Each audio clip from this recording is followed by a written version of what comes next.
দুর্গাপুর ইস্পাতনগরী রেজনের আকবর road sporting ক্লাবের উদ্যোগে প্রথম বছরের নাইট ফুটবল টুর্নামেন্ট অনুষ্ঠিত হলো।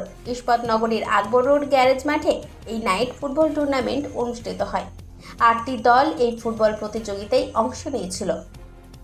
ক্লাবের পরিচালনায় এটা করাচ্ছি, এবছর প্রথম করাচ্ছি নাইট টুর্নামেন্ট। আমাদের সকল আকবরের যত বন্ধু আছে আমরা সবাই মিলে একসাথে করার চেষ্টা করেছি সুন্দরভাবে। বলছি কত টিমের খেলা হচ্ছে? 8টা টিমের খেলা।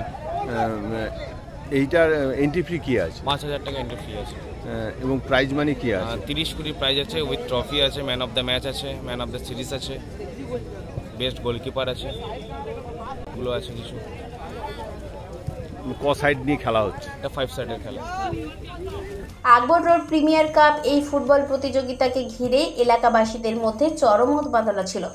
দুর্গাপুর নগর নিগমের প্রশাসক মণ্ডলীর সদস্য দীপঙ্কর লাহা সহ অন্যান্য বিশিষ্ট ব্যক্তিবৃন্দ এই ফুটবল প্রতিযোগিতায় উপস্থিত ছিলেন।